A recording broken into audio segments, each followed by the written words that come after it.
ব্যাপার হলো যে মানুষের মনের ভিতরে যে মনুষ্যত্বটা সেটার যদি আমরা পরিবর্তন না করতে পারি তাহলে কিন্তু আমরা যতই ইবাদত বন্দী করি লাভ হবে না। এখানে যে লোকগুলো আছেন আমাকে প্রশ্ন করবেন, লাভ নাই।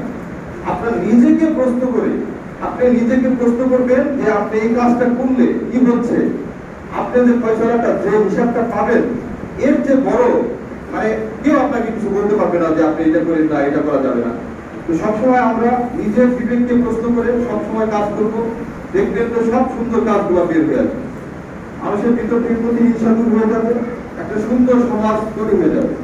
আপনারা এখানে যারা যুবক ভাইরা আছেন সবাইকে আমি বলবো যে আপনারা এই বিগত দিনে যে নেশার একটা আগ্রাসনে পরিণত হয়ে গেছিল আমাদের এই দেশটা, আপনারা সবাই জানেন যে যুব সমাজ খেলাধুলা থেকে বিভিন্ন সাংস্কৃতিক অনুষ্ঠান থেকে দূরে চলে গিয়ে শুধু নেশায় আসক্ত হয়ে গিয়েছিল।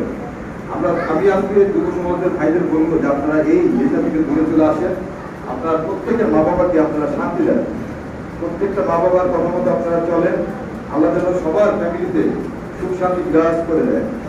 আর সম্মানিত সভাপতি সাহেব বলে গেছেন যে এখানে একটা মহিলাদের বসার জায়গা বা একটা কাজ হচ্ছে।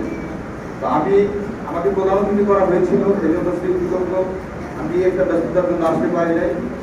আমি যতটুকু আমার সহযোগিতা করতে পারি আজকে আমি করে যাচ্ছি। আর ভবিষ্যতে এখানে আমার বাড়ির সবচেয়ে বড় সম্মানের জিনিসটা কিন্তু আমার এই গ্রামে দিয়ে গেছে আমার বড়। তো তার মানে এইটা আমারও বাড়ি। আর বিপ্লব ভাই আছে, আমিন ভাই আছে, এরা আমার অন্তরের মানুষ, বড় ভাই, তারা আমাকে সবসময় স্নেহ করে। এই মসজিদের উন্নয়ন করবে বা এই ধর্মীয় কোনো কাজে যদি কখনো আমাকে ডাকেন ইনশাল্লাহ আমি সাড়া দেবো। আর আমি চেষ্টা করব যে সবসময় আপনাদের এই মসজিদ মাদ্রাসার পাশে থাকার জন্য। আমি আমার ব্যক্তিগত জীবনে যত টাকা ইনকাম করি তার ম্যাক্সিমাম টাকা আমি ধর্মীয় প্রতিষ্ঠানে দান করেছি। আমার গ্রামের বাড়িতে গিয়ে দেখবেন আমার বাড়ি নাই, থাকার ঘর ফিরে নর্মাল একটা ঘরে আমি থাকি। কিন্তু আমি মনে করি যে আমরা যদি ধর্মীয় প্রতিষ্ঠান মসজিদ মাদ্রাসা এগুলা আমরা অন্তর্ভুক্ত থাকি, এইটাই তো আমার বাড়ি, এটাই আমার। আমি আজকে মারা যাবো, আমার কিছু থাকবে না। আপনারা এত কষ্ট করে ছেলে মেয়েদের মানুষ করা, কোটি কোটি টাকা ইনকাম করতে বলে, আল্লাহর রাস্তায় ব্যয় করে না। এই টাকা কি হবে? নেশা করে শেষ করে দিবে, তাহলে কোনো অপকর্মের সাথে জড়িত হবে।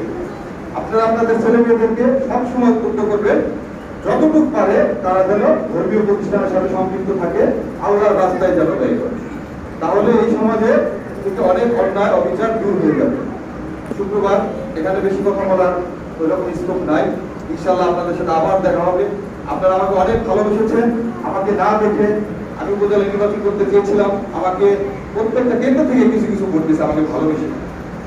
আমি না দাঁড়িয়েও 560টা ভোট পাইছি, শুধু ভালোবাসার ভোটগুলো। ভোট দিয়ে আবার ফোন করে বলছে যে ভোটটা আমি দিছি, ভোটটা আমি দিছি। তো আমি আগামী সংসদ নির্বাচনে দেওবন্দ নাগরপুর থেকে আপনাদের খেদমত করার জন্য সুযোগ চাচ্ছি। আপনারা দোয়া করবেন, মুজাদ্দারের দোয়া কবুল হয়।